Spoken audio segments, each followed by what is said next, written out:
საზოგადოებრივი რადიო 1 და საქართველოს ფსიქოლოგთა და ფსიქოთერაპევტთა ასოციაცია წარმოგიდგენთ. მაია მაცხონაშვილის გადაცემას მედიატორი.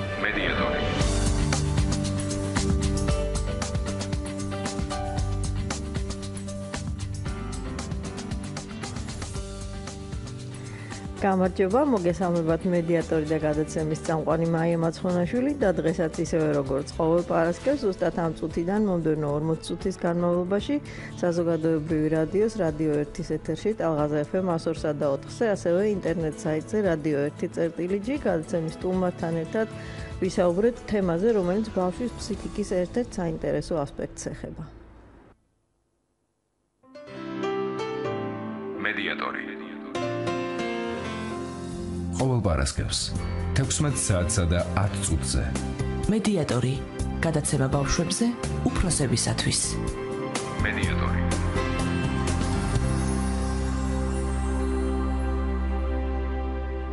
რაზე მიგვანიშნებს ჩვევები, რომლებიც ჩვენ შვილებს ახასიათებს და არის თუ არა ეგრეთ წოდებული მავნე ჩვევები, გადამდები ან მემკვიდრეობითი. რა კავშირია სიმკაცრესა და მავნე ჩვევებს შორის? რა ხერხებს მიმართავენ უფროსები მათთან საბრძოლველად და არის თუ არა ეს მეთოდები ერთნაირად ეფექტური სხვადასხვა ასაკის ბავშვებისათვის? თუ თქვენ გაინტერესებთ პასუხები თემასთან დაკავშირებულ ამ და სხვა კითხვებზე, მომდევნო 40 წუთის განმავლობაში დარჩით ტალღაზე FM 102 და 4-ზე. საზოგადოებრივი რადიოს რადიო 1-ის ეთერში, ასევე ინტერნეტ საიტზე რადიო 1.gi, რადგან გადაცემის სტუმარი, რომელსაც მცირე პაუზის შემდეგ წარმოგიდგენთ, სწორედ ამ საკითხებზე სასაუბროთ მოვიწვიეთ. მედიატორი საზოგადოებრივი რადიო 1-ის ეთერში, ტალღაზე FM 102 და 4. ყოველ პარასკევს 16 საათსა და 10 წუთზე. მედიატორი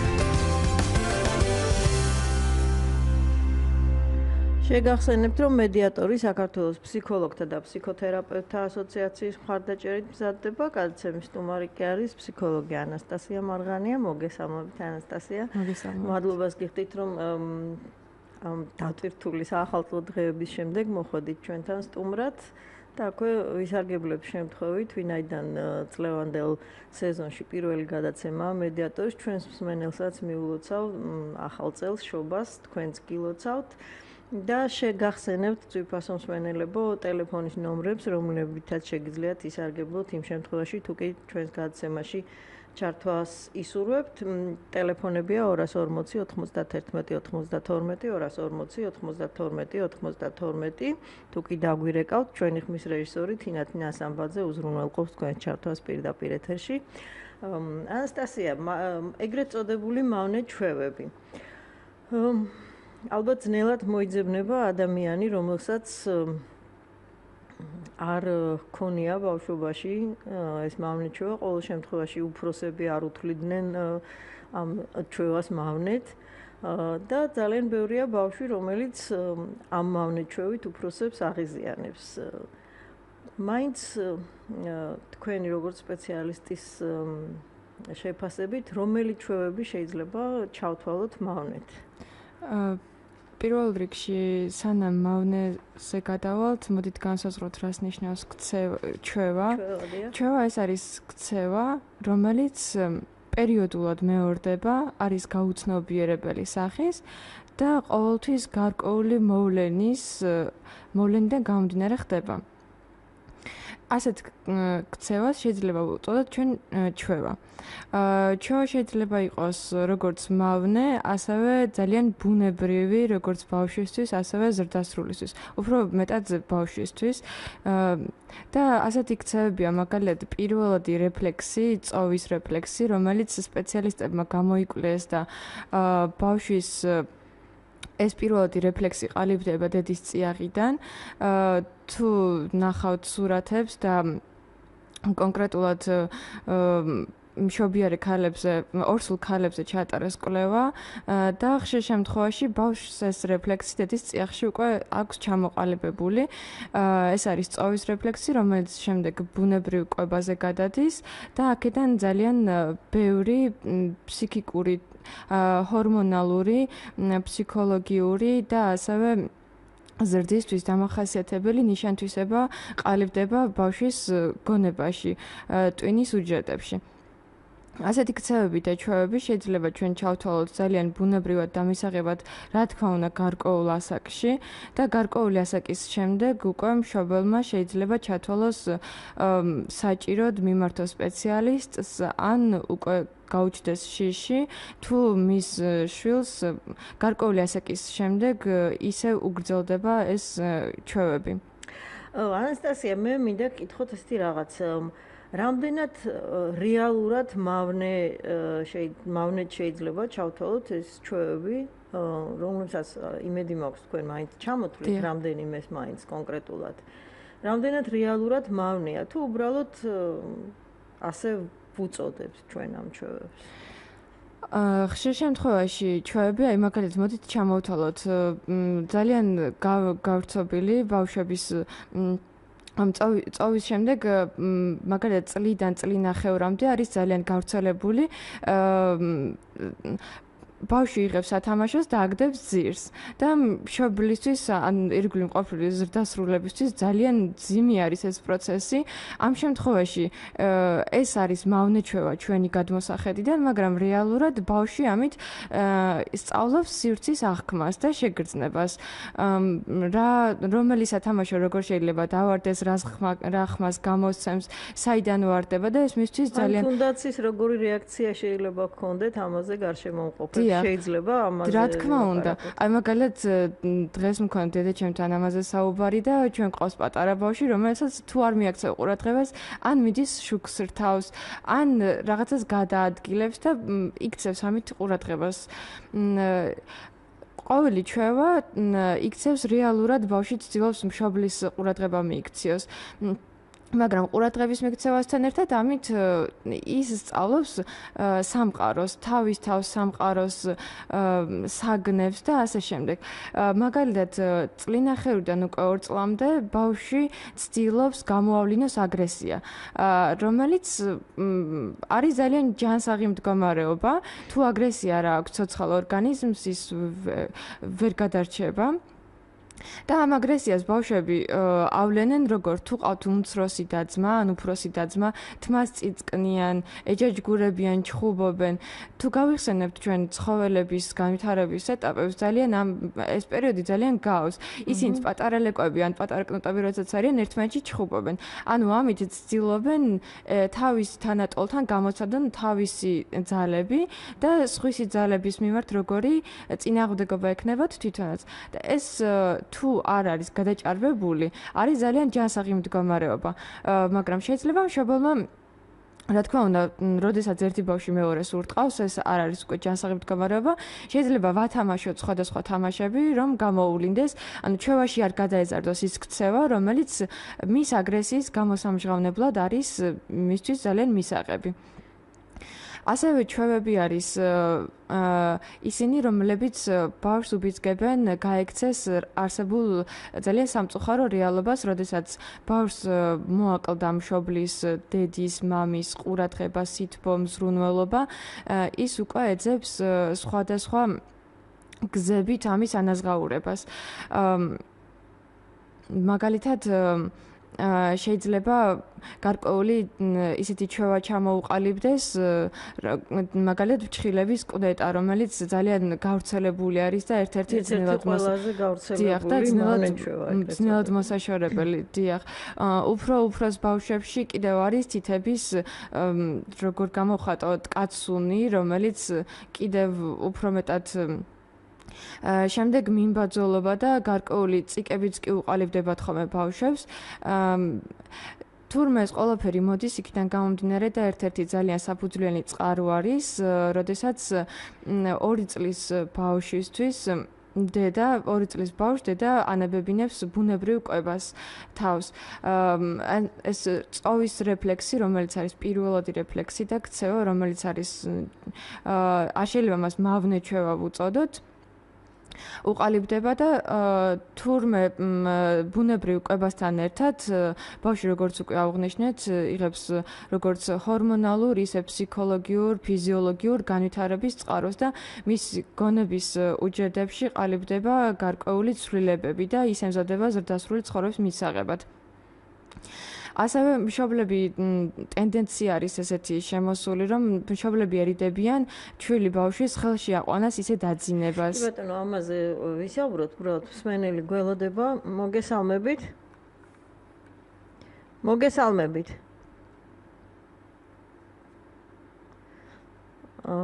რაღაც ალო. გისმენთ ქალბატონო, მოგესალმებით. გამარჯობათ. დიახ, გისმენთ. მყავს 10 წლის და 12 წლის ბიჭუნები. დიახ. დასაქმებულები არიან ძალიან კარგად, ყველგან დადიან. მაგრამ როცა კი დრო აქვს და სახლში არიან, დაუნდობლად უსისხლოდ სცემენ ერთმანეთს, მაგრამ თუ ცალ-ცალკე არიან, ერთმანეთი ენატრებად და ერთმანეთს ვერ აძლევენ. აი, რა უნდა მოვიმოქმედოთ ამ დროს? კეთილი, დიდი მადლობა შეკითხვისთვის. დიდი მადლობა კითხვისთვის. სწორედ ძალიან კარგი კითხვა არის. ეს იყო როგორც უკვე ვისაუბრეთ, აგრესიის გამოვლენის ერთ-ერთი საშუალება, რომელსაც ბავშვი უბრალოდ ვერ აცნობიერებს და არის საყვარელ ადამიანზე გადმოტანილი. მშობელი შეიძლება მას დაეხმაროს კონკრეტულ რჩევებს ვიტყვი და აკავდნენ ეს ბავშვები ფიზიკური აქტივობით. ეს იქნება სპორტი, ცეკვა, ხელოვნების რომელიმე მიმდინარეობა. მოძებნოს მშობელმა ის საშუალება და ხერხი, რომელთაც დაეხმარება ბავშვს ფიზიკური აქტივობის გამოვლენაში. კი ბატონო, ალბათ ძალიან მნიშვნელოვანია ამ შემთხვევაში რომ აღვნიშნოთ ისიც, რომ აი ქალბატონმა ბრძანა, რომ როდესაც ბავშვები ერთად არ არიან, მაშინ ერთმანეთი ენატრებათ და უერთმანეთობას ძალიან განიცდიანო და ალბათ სწორედ აი ეს მომენტი უნდა გავითვალისწინოთ. როდესაც თქვათ დაძმასა და დედმამიშვილებს შორის აგრესიაზე ვსაუბრობთ, თუ კი ეს აგრესია არ არის გამოწვეული რაღაც სერიოზული მიზეზებით და თუ კი მათ შორის სიყვარულია და ერთმანეთისადმი რაღაც თბილი გრძნობებია, რა თქმა უნდა გავერკვეთ, შევეცადოთ, დავეხმაროთ ბავშვებს ამაში, მაგრამ ეს აგრესია იმდენად შემაშფოთებელი მაინც არ არის, ხო? თქვენ როგორ ფიქრობთ? დიახ, შემაშფოთებელი არ არის, მაგრამ რახან მით უმეტეს და ყურადღებით ვიყოთ, რომ არ დაუშავონ ერთმანეთს. მაგრამ რახან მით უმეტეს ბიჭზეა საუბარი აქ და მით უმეტეს უკვე გარდატეხის ასაკი ეწყება, მას 12 და 10 წლის ბავშვები იყვნენ. ამ შემთხვევაში უკვე უნდა ვიზრუნოთ მათ აქვთ სურვილი გამოავლინონ მამაკაცური ბუნება, პირველობა, ლიდერობა, ფიზიკური აქტივობა, კონკრეტულად ძალის დემონსტრირება და ამაში აუცილებელია მათ დავეხმაროთ, რადგან ჩამოუყალიბდეთ თავდაჯერებულობა, მიზანდასახულობა და კონკრეტულად ეს შემთხვევაც არ შეიძლება უგულებელყოფილი დავტოვოთ, მიუხედავად იმისა, რომ მათ ძალიან უყვართ ერთმანეთი და აგრესია პიროვნული აგრესია არ არის ეს და უბრალოდ საკუთარი შინაგანი აგრესია არის, რომელიც ძალიან ჯანსაღი და ბუნებრივია ყველა ადამიანისთვის. მათ გამოვლენაში დავეხმაროთ, რადგან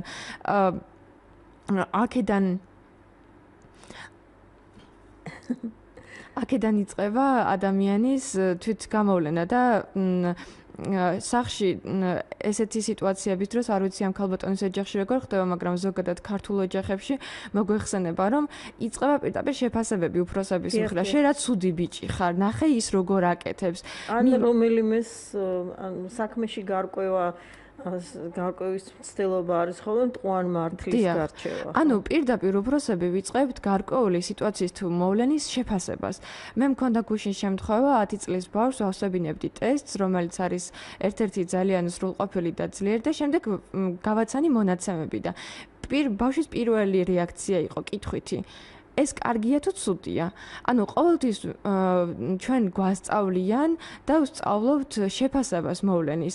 არ გვინდა შეფასება, მოდი ვისწავლოთ ის, როგორ მივიღოთ ეს მოვლენები, როგორიც არის. არ გვინდა კარგის და ცუდის გარჩევა და არ გვინდა იქ ტყუან მართლის გარჩევა. უბრალოდ გავერკვეთ სიტუაციაში და დავეხმაროთ ბავშვს, მიიღოს საკუთარი თავი ისეთი, როგორიც არის და მოახდინოს სრულყოფილი თუ არა მეტნაკლებად მაინც რეალიზაცია საკუთარი თავის და ძალების.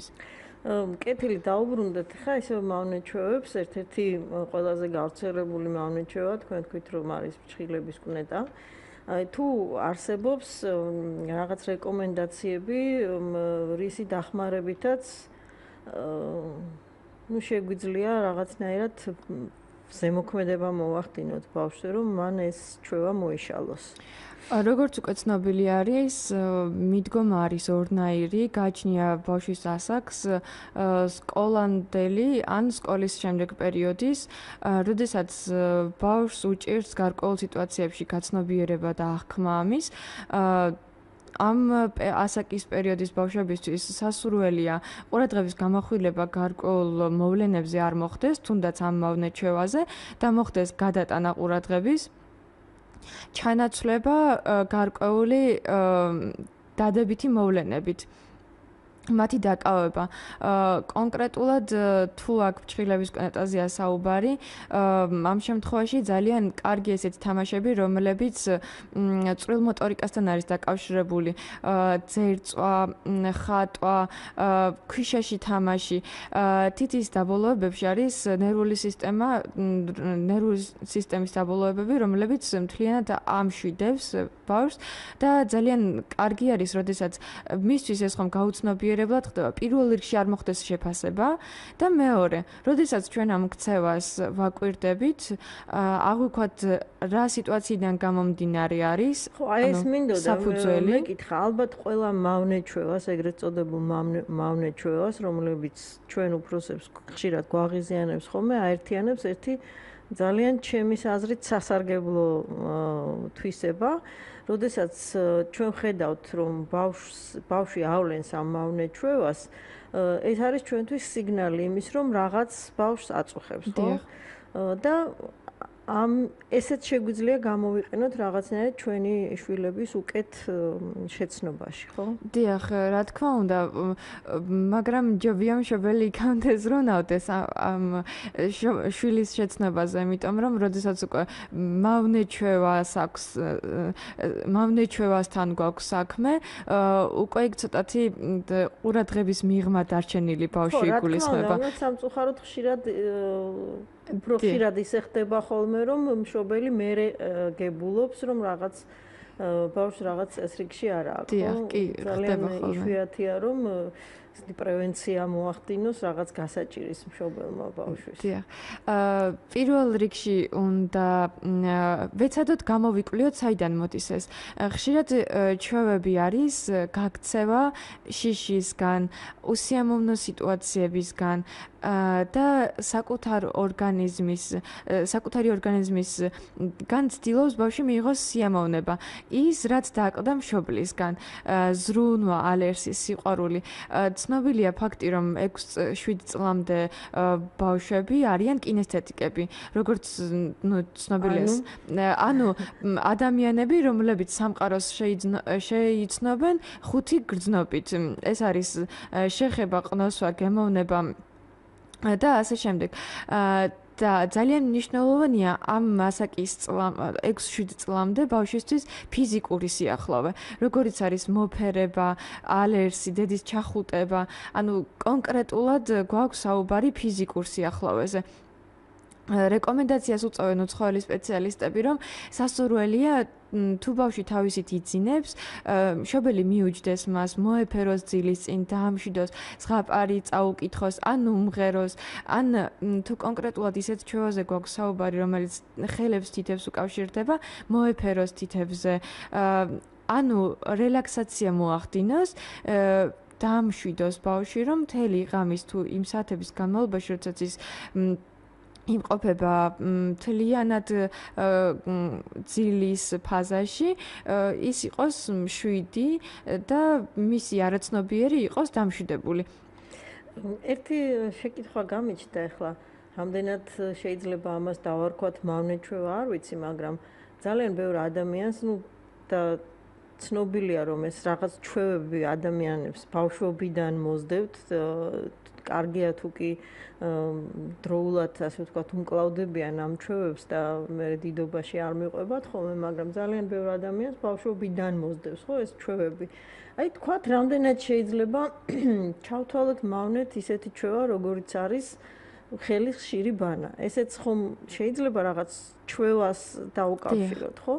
აი ესეთ მავნე ჩვევებს რა იწვევს ხოლმე ადამიანში? დიახ, ეს სხვათაშორის უფრო მოზრდილებისთვის ძალიან დამახასიათებელია, რომელიც ხშირ შემთხვევაში შეიძლება იყოს ბავშვობიდან, შეიძლება იყოს შემდეგ შეძენილი.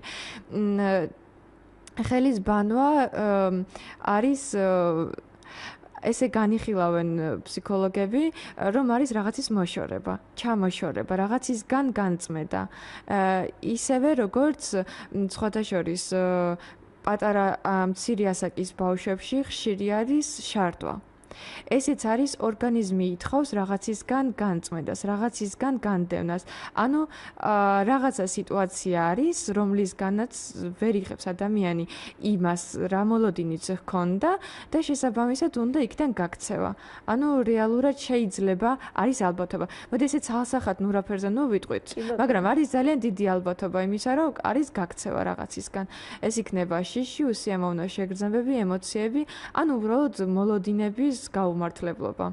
ანუ როგორც მე მივხვდი, ნებისმიერი ჩვევა, რომელიც ზოგისთვის შეიძლება მავნედ ჩანდეს, ან ასე უწოდებენ ყოველ შემთხვევაში საზოგადოებაში, ნებისმიერ ეს ჩვევა მიუთითებს იმაზე, რომ ადამიანი, ამ შემთხვევაში ბავშვი, რაღაც დისკომფორტს განიცდის, ხო, რაღაცისგან.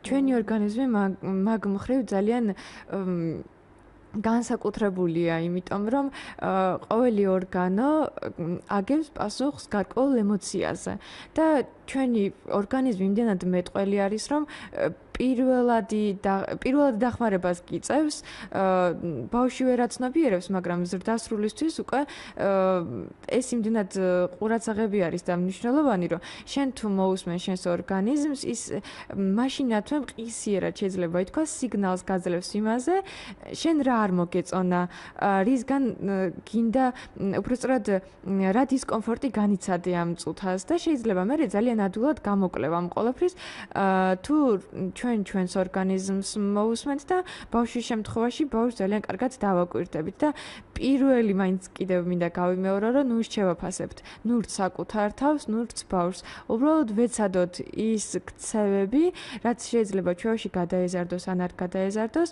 მივიღოთ პირველ რიგში პატივი ვიცეთ და შემდეგ გამოვიკვლიოთ და ნელ-ნელა. ბავშვის შემთხვევაში ჩვევები მავნე იქნება ეს თუ პირველადი თუ მეორადი ჩვევები. ხშირ შემთხვევაში არის მშობლიდან გამომდინარე, იმიტომ რომ დედის მუცლიდან ის არც ფრჩხილებს იკვნეტავს, არც აგრესიას გამოხატავს, ეს უბრალოდ შემდეგ, როდესაც ხდება სამყაროში შეგუების პროცესი, აქედან გამომდინარე გარკვეულ ასპექტებს ავლენს ხოლმე. კი ბატონო, თქვენ გაცნობიერება ახსენეთ და მე მინდა კითხოთ, რამდენად მნიშვნელოვანია ის, რომ ჩვენ ვიცოდეთ, რომ ამ ჩვევებს ბავშვი ყოველთვის, ან თითქმის ყოველთვის ავლენს ქვეცნობიერად. ანუ არ უწევს ანგარიშს თავის ჩვევას, ხო? იმისათვის, რომ ამ ჩვევის დაძლევაში დავეხმაროთ ბავშვს. იმიტომ რომ აი არ ვიცი მე ალბათ 10 შემთხვევიდან 9 შემთხვევაში უფროსები თვლიან რომ ბავშვი თუ კი ერთი და იგივე მავნე ჩვევას იმეორებს გამუდმებით, ამას აკეთებს გაცნობიერებულად ვიღაცის ჯიბრზე და უკრძალავს მისი ასე ვთქვათ ხერხი ამ ჩვევასთან ბრძოლის მის წარმოდგენაში ყველაზე ეფექტური ხერხი არის ის, რომ წარამარა შეახსენოს ბავშვს, რომ აი პირში ხელის ჩადება არ შეიძლება, ცხვირში თითის შეყოფა შეიძლება, ვთქვათ, ძალიან ბევრ ბავშვს და ადამიანებსაც მოზრდილებსაც ახასიათებთ, ვთქვათ, თმის წვალება, ხო? ამას ყველაფერს რაღაც მეცნიერული სახელები ქვია, ხა ჩვენ ამ სახელები ჩამოსვლას ნუ მოვყვებით, ნუ იგივე ფრჩხილების კვნეტა დაუშვათ, ხო? აი რამდენად ეფექტურია წარამარა შეხსენება იმის, რომ რაღაცას ისე არ აკეთებს ბავშვი, როგორც საჭიროა. დიახ, ანუ როგორც უკვე ვთქვით, სკოლის პერიოდის ასაკის ბავშვისთვის 10-12 წლის შემდეგ უპრიანი იქნება ეს შეხსენება და შეიძლება უფრო მეტად ნაყოფიერი აღმოჩნდეს მავნე-ჩვევის დაძლევის თვალსაზრისით შეხსენება ყოველწამიერი, ანუ 12 წლის შემდეგ ბავშვის გონება მზად არის იმისთვის, რომ გარკვეული მოვლენები გააცნობიეროს და მიიღოს და ეს თუ მოხდება უკვე გაცნობიერება ამ მოვლენისა, რომ მე თითებს ვიკვნეტავ, ეს ქცევა უბრალოდ არჩება ქცევად და არა ჩვევად, იმიტომ რომ ჩვევა ჩვენ ვიცით რომ არის ქცევა, რომელიც არის გაუცნობიერებელი და პერმანენტული ხასიათი აქვს. ხოლო 10-12 წლამდე სასურველია ჩვენ თუ გავამახვილებთ ამ ჩვევაზე ყურადღებას, ეს იქნება უფრო მეტად ჩვენ გავამახვილებთ, ანუ უფრო მეტად რეკლამა იქნება ბავშვისთვის და არ იქნება შედეგის მომცემი უბრალოდ. კი ბატონო, მე რატომ გავამახვილე ამაზე ყურადღება, იმიტომ რომ ძალიან ხშირად კონტრპროდუქტიულია ამ ასეთი საქციელი უფროსების მხრიდან. მე ხანდახან მეჩვენება ხოლმე, რომ როდესაც უფროსები საჯაროდ შენიშვნას აძლევენ ბავშვებს, ამითი ისინი უფრო საკუთარი თავის წარმოჩენას ცდილობენ საზოგადოებაში, ვიდრე იმას, რომ ოღონდ ამასაც ქვეცნობიერად, რა თქმა უნდა, ვიდრე იმას, რომ რეალურად ბავშვი ამ მავნე-ჩვევას გადააჩვიონ. და თქვა საზოგადოებაში აძლევენ შენიშვნას, რომ არ შეიძლება ჭხილების კვნეტა, ან თითების კაცუნი და ასე შემდეგ და ასე შემდეგ. დიახ, ამასაც შეიძლება ვუწოდოთ უფროსების მავნე-ჩვევა. დიახ. მოდი ასე შევრაცხოთ. ანუ უფროსების მოტივაცია უფროსების საქციელის ამ დროს არის რას იტყვის გარშემო მყოფი საზოგადოება, ხომ არ იტყვიან, რომ მისი შვილი ცუდად არის აღზრდილი. დიახ, საკუთარ თავზე ზრუნა, ვიდრე ბავშვზე ზრუნა. დიახ, ესეთი შემთხვევებიც არის ხოლმე. უფრო მეტიც უფროსები ცდილობენ იმისთვის, რომ ბავშვი გადააჩვენ რაღაცა ჩვევას, პირობას ადებინებენ, რომ შენ დედიკოს და მამიკოს შეპირდი, რომ ამას აღარასდროს აღარ გააკეთებ და ბავშვი პირობას დებს და მან არ იცის ჯერ რა არის პირობა. შემდეგ რაღაცას ქცევას აკეთებს ის გაუცნობიერებლად და არის სრულიად გაუგნებული და არ იცის რას აკეთებს ზოგადად. ამ შემთხვევაში ეს ძალიან მიუღებელი და უბრალოდ უფროსებიც ხედავენ, რომ შედეგის მომტანი არ არის და მერე უფრო მეტად აგრესიას და გაღიზიანებას იწვევს ისე მათში. და ეს აგრესია ისე შემდეგ ბავშვებზე ტყდება ჯოხი, თუ შეიძლება ასე ვთქვათ. კი ბატონო, აი თქვათ, რამდენად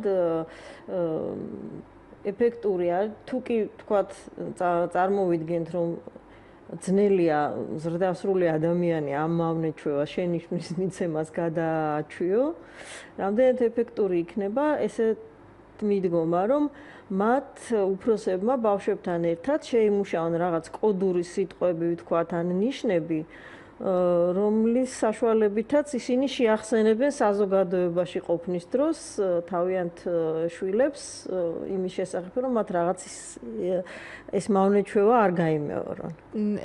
ანუ მარტო ეცოდინებათ მათ და საზოგადოებისთვის ეს არ იქნება ესეთი ბანალური შენიშვნა. დიახ, ეს თქვენ რაც ბრძანეთ არის კრეატიული მიდგომა საკითხის მიმართ და ძალიან სახალისო არის ერთი მხრივ, ძალიან ბუნებრივი და მით უმეტეს უფრო დამაახლოებელიაც შეიძლება ვუწოდოთ მას მშობელსა და შვილს შორის, იმიტომ რომ მე და შენ ვიცით ისეთი საიდუმლო, რომელიც ხვებმა არ იციან და ამ დროს საქმეს აკეთებს ეს გარკვეული კრეატიული მიდგომა და ამ დროს არც ერთი ნაწყანი არ რჩება და ძალიან მისასალმებელი და კარგი ფაქტია. მაგრამ შეიძლება კონკრეტული სხვა რომელიც ცოტათი ეს კრეატიული მიდგომები შეიძლება ყველამ ინდივიდუალურად შეიმუშაოს თავის შვილთან მიდგომისთვის, მაგრამ ზოგადად ფსიქოლოგებს აქვთ რჩევები, რომლითაც შეიძლება თავი დაიხსნან მათმა შვილებმა ჩვევებისგან. ანუ ეს არის ისე და ისე როგორც თქვით, მოდის მშობლის სიყვარულის ნაკლებობიდან გამომდინარე და ფსიქოლოგები ურჩევენ, რაც შეიძლება მეტი დრო გაატარონ მშობლებმა ბავშვებთან და ჰქონდეთ ფიზიკური კონტაქტი, მოფერება, ძალიან სხვათა შორის კარგი ყოფილა ბავშვების ვუყიდოთ სათამაშოები, რომლებიც მათ ფიზიკურ აქტივობას საჭიროებენ. ანუ ეხლა ვიტყვი, უცებ გამახსენდა ჩვენ მამა-პაპას ჰქონდა ბავშვის დასარწევა დაკვანი. როგორი ერთის მხრივ ძალიან ჩვეულებრივი ამბავია, ხო, ჩვენთვის აკვანი. მაგრამ თურმე ფსიქოლოგები ამბობენ, რომ ფხიზელი მდგომარეობიდან ძილის ფაზაში გადასასვლელად ადამიანს სჭირდება განწყობა. ამ განწყობის შესაქმნელად თურმე ერთ-ერთი ძალიან კარგი საშუალება ყოფილა დარწევა. და ჩვენმა მამა-პაპამ ეს გაუცნობიერებლად იცოდა და შეიმუშავეს აკვანი. შემდეგ უკვე მოზრდილი ბავშვისთვის, რა თქმა უნდა 2 წლამდე წლის ან 2 წლისთვის რეკომენდირებულია ვიყიდოთ სათამაშოები, რომლებიც არის აი ცხენი, რომელიც ქართულად ვერ გავხსნე, კაჩალკა როგორც არის, სარწევები, დიახ, რომლებიც თავის თავში გულისხმობს დარწევას და ამ ფსიქოლოგიური პროცესის დამშვიდებას. შემდეგ უკვე აქტივობები, როგორიც არის სპორტი, ცეკვა, ანუ აქტივობა, რომელიც მოითხოვს ფიზიკურ აქტივობას. შემდეგ არის ანუ ძალიან მნიშვნელოვანია ბავშვი არ დავტოვოთ მარტო. ეს იქნება მცირე ასაკის თუ ცოტა კიდევ მოზრდილი. დიდხანს მარტო არ დავტოვოთ, როგორც საკუთარ თავთან, ისე სხვათა შორის ჩვილობის ასაკის პერიოდისთვის ძალიან მავნებელია ბავშვის ფსიქიკისთვის, როდესაც მშობელს, დედას აქვს რაღაც საქმე გასაკეთებელი და ბავშვს უტოვებს რომელიმე სხვა ოჯახის წევრს ზრდასრულს. ესეც ბავშვის ფსიქიკაზე თურმე ძალიან ცუდად აისახება და შეიძლება ვუწოდოთ ერთ-ერთი წყარო მავნეჩვეების ჩამოყალიბების საკითხში. შემდეგ უკვე 3-4 წლის ასაკისთვის ბავშვი იწყებს საკუთარი ორგანიზმის გაცნობიერებას, სქესის გაცნობიერებას და ხდება ეს არის ის პერიოდი, როდესაც მშობელი არჩევს მას ღამის ქოთანზე დაჯდომას და ძალიან მნიშვნელოვანი პერიოდი არის იმ მხრივ, რომ ჩდება პირველი გაცნობიერებები სექსუალურობის მხრივ. და ძალიან ყურადღება მისაქცევია ამ დროს როგორც ბავშვის ჯანმრთელობა, ასევე მარტოყოფნა, დატოვება, იმიტომ რომ ბავშვი ინტერესდება თავისი სხეულით და შეიძლება მიიღოს სიამოვნება თავისი სხეულისგან, რომელიც შემდეგ არ გაუზიაროს მშობელს, თუ გაზიარება მოხდა ეს ძალიან ჯანსაღი მდგომარეობა, იმიტომ რომ მშობელი დაუჯდება და ეტყვის რომ ეს არის ძალიან ბუნებრივი, მოხდება დიალოგი, ახსნა განმარტება, მაგრამ ეს სიამოვნების მიღება საკუთარი სხეულიდან შეიძლება ბავშვს მისცეს საფუძველი გახდეს ინტროექტი. ანუ ჩაკეტილი საკუთარ თავში და საზოგადოებაში ნაკლებად აქტიური და ნაკლებად კონტაქტის მქონე. ერთ მავნეჩვევად რამდენად შეიძლება ჩაითვალოს ეს არ ვიცი, მაგრამ არსებობს ესეთი ცნება პარაზიტის სიტყვების. დიახ. ხო, პარაზიტის სიტყვების, რომლებსაც არა მარტო ბავშვები, უფროსები ძალიან ხშირად იყენებენ ხოლმე. თუ შეიძლება ვთქვათ ორი სიტყვით ამ პარაზიტის სიტყვების შესახებ და რამდენად შეიძლება ეს განვაკუთვნოთ აი მავნეჩვევების რიგს. ეს რეალურად ეკუთვნის მავნეჩვევების რიგს, რომლებიც ზუსტად ისეთი მავნეჩვევა არის, რომელიც განვითარებაში არანაირ წვლილს არ იტანს, არ შეაქვს დიახ არანაირი წვლილი და უცებ გამახსენდა ჩემი თავი, ხშირად მახასიათებდა ხოლმე ეს პარაზიტის სიტყვების და ოჯახიდან მესმოდა ესეთი შეფასება, ვისგან ისწავლე. პირველი შეფასება იყო ხოლმე ვისგან ისწავლე. აი რა მსმენელისთვის გასაგები რომ იყოს, რას ნიშნავს ეს პარაზიტის სიტყვები? მაგალითად აი შეიძლება გქონდეთ ისა რა ქვია. აი ბავშვი ამბობს, აი ისა რა ქვია ის რაღაცა ნაძვის ხერო წავიდა ისა რა ქვია ბებია რომ მოვიდა ისა რა ქვია. ან შეიძლება იყოს ანუ ხა გამახსენდა ძალიან ხშირად გამოყენებადი სიტყვა არის. ეს განსაკუთრებით. ანუ და ბავშვებში არის ხოთაშორის კითხვები, არ ვიცი ამას როგორ პარაზიტის სიტყვები როგორ შეიძლება უწოდოთ, მაგრამ კითხვითი ფორმები არის. აი მაგალითად უყვები ზღაპარს, აი ბიჭი წავიდა ტყეში, რატომ? არაფერს კი ბატონო, გასაგებია, ფიქრობს მენელიც მიხვდებოდა რას ნიშნავს პარაზიტის სიტყვა. რაზე მიუთითებს ეს? როდესაც ადამიანი ბავშვი ხშირად ხმარობს მეტყველებისას ამ პარაზიტ სიტყვებს. რაზე შეიძლება მეტყველებდეს? დიახ, შეიძლება არის ალბათობა მეტყველებდეს მშობლის უყურადღებობაზე. ისევ და ისევ მივდივართ. შეიძლება უკავშირდებოდეს, არის ალბათობა უკავშირდებოდეს გაუგებარ ენაზე. ბავშვი ამბობს რაღაცას, რომელიც მშობელს არ ესმის. ან ისე არ ესმის, როგორც ბავშვს უნდა რომ გაიგოს. ანუ დიალოგი ვერ დგება მშობელსა და შვილს შორის. შეიძლება მეტყველებდეს შეფასებაზე. თუ მოდის გარკვეული შეფასებები უფროსებისგან ბავშვის მიმართ, რომლებიც ბავშვს არ მოსწონს, შეიძლება მან დაიწყოს ეგრეთ წოდებული ფილოსოფოსობა ამ რაღაცა სიტყვებით, რომლებიც გაუგია და ცდილობდეს ისევ იმიტომ, რომ სხვა შეფასება მიიღოს და არა ის, რომელიც აქვს ზრდასრულებისგან, გამოასწოროს ამ სიტყვების მეშვეობით. შეიძლება იყოს უყურადღებობიდან გამომდინარე. ბევრი ბავშვი არის მაგალითად არც მშობლის მზრუნველობა აკლია, არც სიყვარული, არც ყურადღება, მაგრამ უბრალოდ გონება გაფანტული არის და სადღაც დაფრინავს მისი გონება და როდესაც გელაპარაკება არეულად რაღაცა ისეთ სიტყვებს არ ახუნებს, რომელიც ამ შემთხვევაშიც კარგი არის ყურადღება იმაზე გავამახვილოთ, რაც იმ წუთას აინტერესებს ბავშვს და შეიძლება ჩვენ სხვა რაღაცაზე ველაპარაკებით, მაგრამ რეალობაში ესეთი რაღაც ხანდახან არ ხდება ხოლმე, იმიტომ რომ შეიძლება მშობელს სადღაცას ეჩქარებოდეს, ქუდი სად არის, აი სად არის ქუდი და იმ შემთხვევაში ეძებს იმას, მაგრამ იმ ბავშვს ის სათამაშოს თამაში უნდა და ამ შემთხვევაში სხვაზე არის მისი კი ბატონო, ისევ აი პარაზიტის სიტყვებს რომ დაუბრუნდეთ, ალბათ ყველაზე მეტად აწუხებთ ეს პარაზიტის სიტყვები მასწავლებლებს, რომლებსაც სკოლაში აქვთ ურთიერთობა ბავშვებთან და თქვა გაკვეთილის მოყოლისას აწყდებიან ხოლმე ამ ბავშვებისგან ამ მავნეჩვევის გამოვლინებას, ხო? და ძალიან ხშირად ალბათ ეს ხდება დაცინვის საგანი. დიახ. და ასე ვთქვათ პირველი ვიოლინო ამ შემთხვევაში ალბათ მასწავლებელს ეკუთვნის, იმიტომ რომ მეეჭვება ბავშვებმა თავიანთი თანატოლის მიერ ამ პარაზიტის სიტყვის ხშირ ხმარებას ამ ვიღაცისგან დამოუკიდებლად მიაქციონ ყურადღება. აი ასეთ შემთხვევაში როგორ შეიძლება ვთქვათ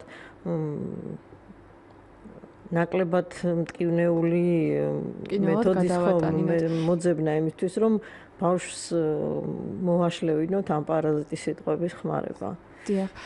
ისევ და ისევ, ანუ ეს არის როგორც ვთქვით, ჩვევა. იმიტომ რომ ძალიან ხშირად შეიძლება ეს პარაზიტის სიტყვა ზედმეტ სახელადაც კი შეარქვან შემდეგ ბავშვს. ხდება ხოლმე. ჩვევა რადგან არის, ესე იგი გაუცნობიერებელია და თუ გვინდა მისი უგულებელყოფა, უნდა დავეხმაროთ ბავშვს გაცნობიეროს. ეხლა უბრალოდ ერთ-ერთი ექსპერიმენტი გამახსენდა, არ მახსოვს რომელ ქვეყანაში მასწავლებელი შემდეგი სახით ეხმარებოდა ზუსტად ამ კონკრეტული პრობლემის დაძლევაში ბავშვებს. იყო ფერადი ფურცლები, რომლებიც ეკრობა და როდესაც თითოეულ ბავშვს ჰქონდა თავისი ფერი, ნუ იმ ბავშვებს, რომლებსაც ეს პრობლემა ჰქონდათ, დიახ, და ეს იყო ძალიან სახალისო მეთოდი, როდესაც ერთ სიტყვაზე მასწავლებელი როგორც კი შეამჩნევდა, რომ ბავშვმა ეს სიტყვა თქვა, აიღებდა ამ ფურცელს და სთხოვდა დაეწებებინა კედელზე. და ამ ფურცლებისგან საბოლოოდ ამ ბავშვს შეეძლო რაღაცა ნახატი გაეკეთებინა და დღის ბოლოს შეიძლება გამოსულიყო დიდი ყვავილი, ან დიდი ფოთოლი, ან რაღაცა მსგავსი. ანუ კრეატიული მიდგომა და ბავშვი როდესაც შეხედავდა ამ კედელზე არსებულ ფურცლებს, თვითონაც მიხვდებოდა რამდენჯერ ამ რამოდენიმე საათის განმავლობაში რამდენჯერ გამოიყენა ეს სიტყვა. კი ბატონო, რამდენად შეიძლება ვთქვათ გამოვიყენოთ ამ ჩვევის დასაძლევად ჩანაწერის გაკეთება. ვთქვათ. კი, შეიძლება. თუმეტეს ახლა პრობლემას აღარ წარმოადგენს, ტექნოლოგიები ისე განვითარდა, რომ ნებისმიერ ტელეფონში შეიძლება ჩაიწერო ბავშვის ლაპარაკი და მე მას მოასმენინო. კი, იმიტომ რომ რაკიღა ეს არის ჩვევა და მავნეჩვევა და როგორც თქვენ თქვით, მავნეჩვევები ძირითადად გაუცნობიერებლად ავლენს ხოლმე ადამიანი და ბავშვი მით უმეტეს ამ ჩვევებს. ის შესაძლოა ლაპარაკის დროს ვერც ამჩნევდეს, რამდენად ხშირად ხმარობს და რამდენად ცუდი მოსასმენია, ვთქვათ, გარშემოყოფებისთვის მისი ლაპარაკი.